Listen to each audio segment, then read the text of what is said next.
morning, Kentucky, and welcome back. It's now 6:41.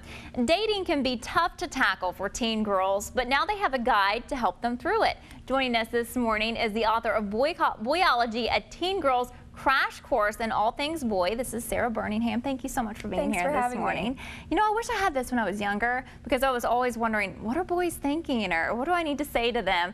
What advice can young girls learn from your book? Well, I think it's important to remember that everyone, boys and girls, are in the same situation. And I interviewed over 2,000 teenagers for this book, and I found that those kind of insecurities, that feeling of what is he thinking, is totally normal.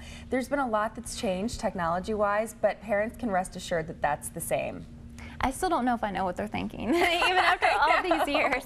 I know. I like how you said in the book, you have to decide what kind of breed the boy that you like is. Absolutely. Well, I think it's important when you're a teenager, too. You're really dating for the first time and getting to know what kind of person you might want to be with and who you can have fun with. So it's important to try different people out. You know, you're trying them on for size and find out what works for you.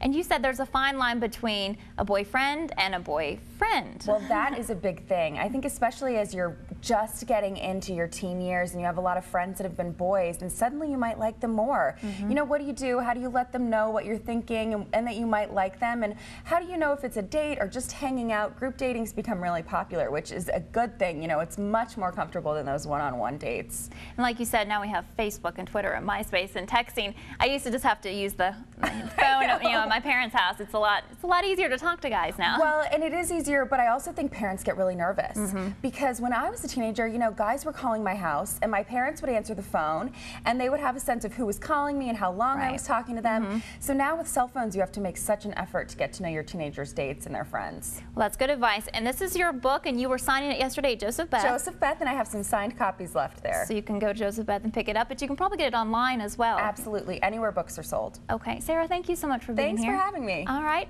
there's all the information. You're actually on a tour right now. Yes. So you're going to be in Cincinnati later. Heading down there today, up there, I guess. Okay, well, thanks again. Thanks for having me. And when we return, Mary's back with a look at your forecast.